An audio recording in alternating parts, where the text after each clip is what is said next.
Good evening, YouTubers.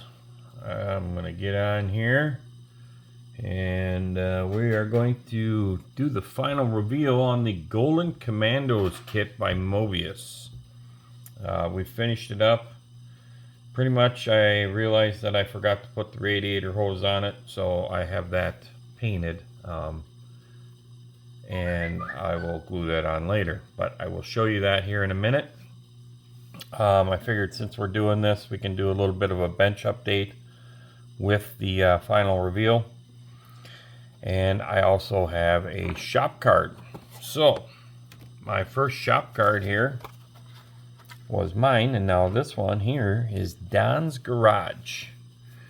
Don's a good buddy of mine. Very nice to sit and shoot the shit with old Don.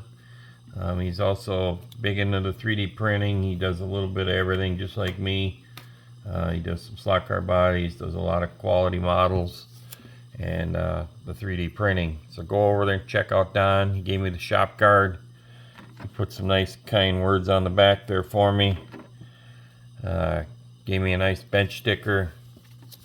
He also gave me some of his Don's Garage license plates. And then also some of the Hobby Barn, the Terry shop card license plates. So thank you very much, Don. I greatly appreciate that. That's going to go on some projects here. And then also, since I got some stuff in the mail, my buddy Mike over at Scale Model Outlaw sent me a couple more of these. But he sent me like 4 of these guys here. That he had made up. So these are really cool. Kiss my ass. So my wife even took one for her office. I'm going to put one on my toolbox in the big shop. Terry's going to go out in the big shop. And then I have one here for the model shop as well. So thanks again, Mike.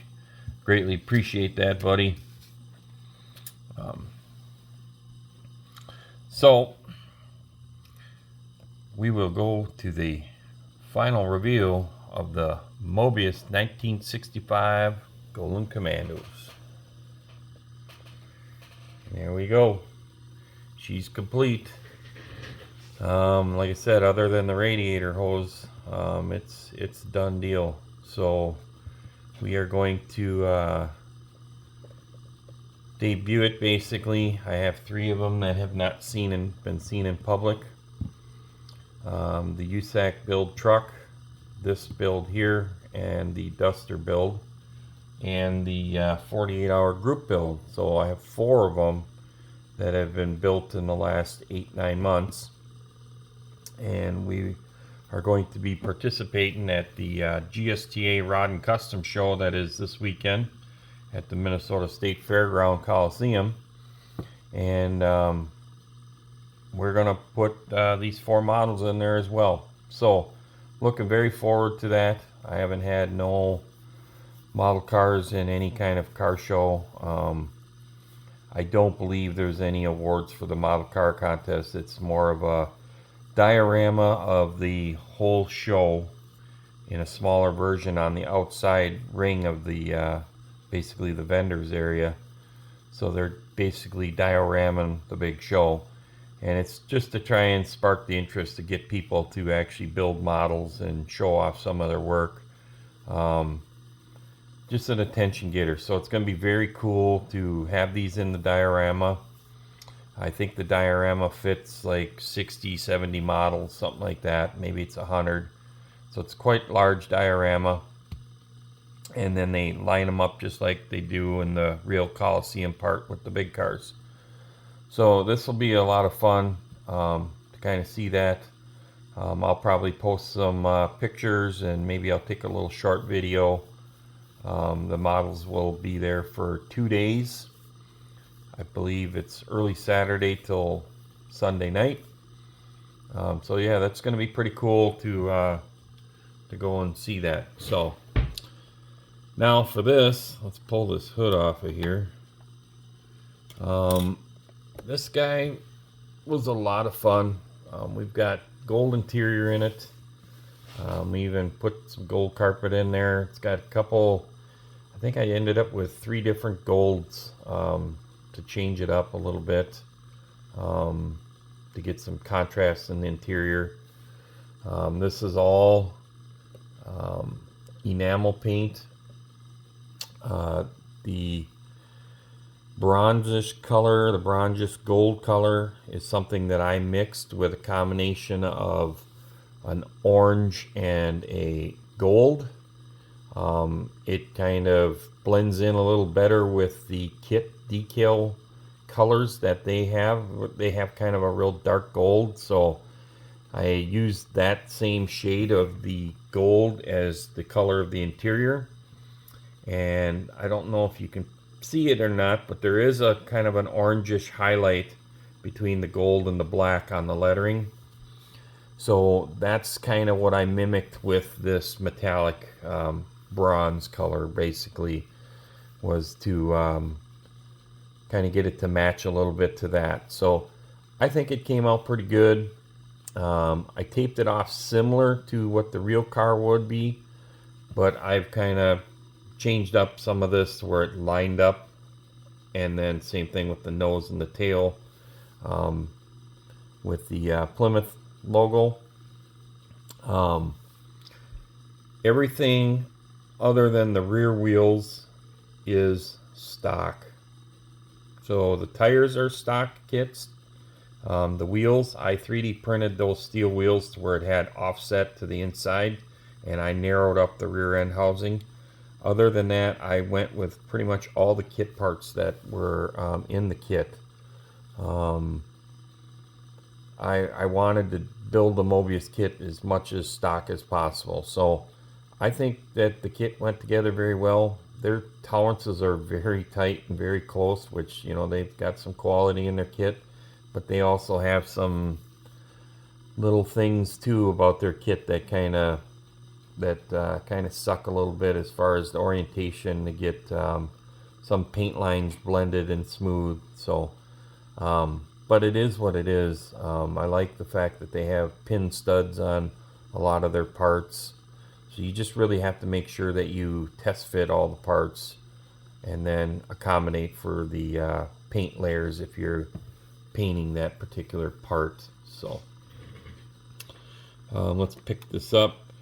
We've pretty much kind of weathered. We've heat stained the headers to make them look like they're used.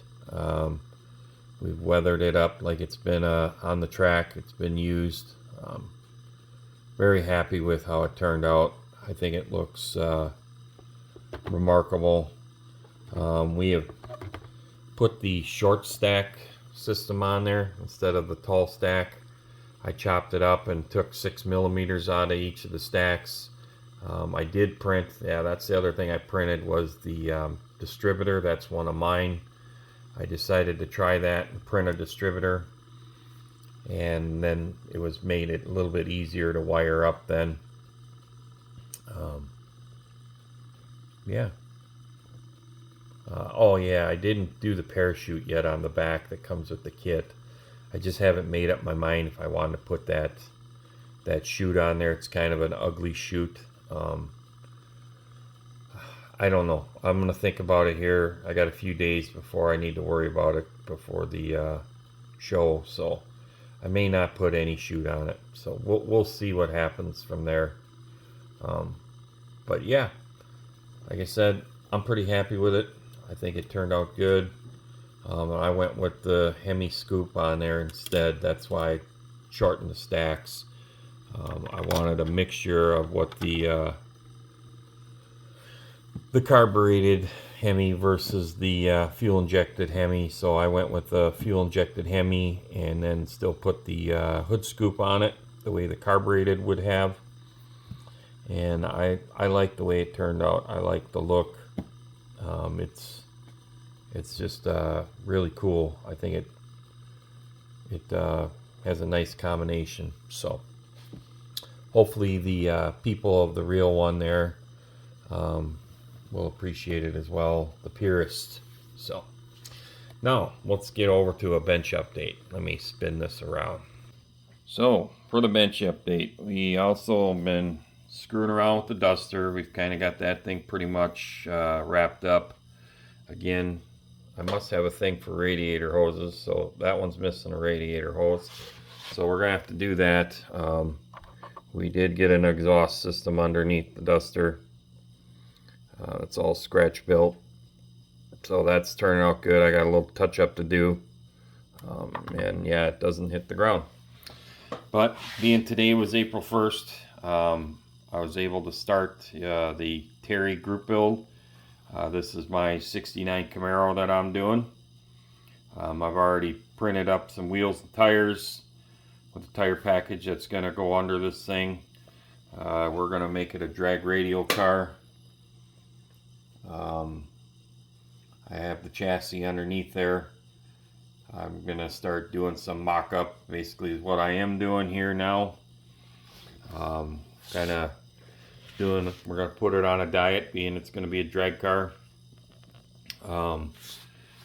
I've printed a Steve Morris SMX 481X big block here. That's it's going to go in there. So it's basically a version of big block Mopar wedge is what the 481X is kind of designed after. So we're going to stick that in this guy. And I haven't made up my mind. I have printed up some turbo style headers here with the turbos. I don't know if I'm going to make it twin turbo yet, or if I'm going to stick a Pro Charger on the nose. I might put a Pro Charger on the nose. I'm still debating on what I want to do, but it's going to have some sort of a power adder. It'll either be turbocharged or it's going to be Pro Charged. So yeah, I'm looking forward to it. So far it's been a lot of fun. Like I said, got some precious cutting in it, and we got basically a few things just holding some stuff together. The interior tub is in there. We are not going to run a back seat in this car. We're going to start building a cage. We're going to start building some of the front chassis work as well. We're going to put all tubular style A-arms, or we're going to go with a strut in it. I might go with the strut front end. We'll see what happens when we get to that part. For now, we're going to start fabricating the cage, and then I'm not sure if I'm going to scratch build the rear end housing or if I'm going to print the rear end housing. I might just print a rear end housing for this one to kind of help speed along this build, because I do have a couple other builds that I want to do for myself, and then still have opening for the 48-hour group build in the midsummer. Like I told everybody before, my summers go pretty quick, so with the one-to-one stuff and some of the RC events that I plan on attending. So and I still have some more things to do on the Old Tom group build. I need to get those other videos uploaded, so I just haven't had time to do that. It's just been a uproar of crap. So yeah, so there you go. Got a little bit of a mess to clean up here, but we're gonna finish cleaning up here for the rest of this evening, and then call it the night and get ready for day 2 of the work week, and we'll go from there. So there you have it. I might do another video here on the Camaro, just to keep it separate for the group build, but there's a little sneak peek. So we actually did get started on the Camaro today. Wasn't initially planning on it, but I wanted to dig into the kit. So there you have it. So with that being said, I hope everybody has a good evening, and take care and enjoy the rest of the week. Talk to you later.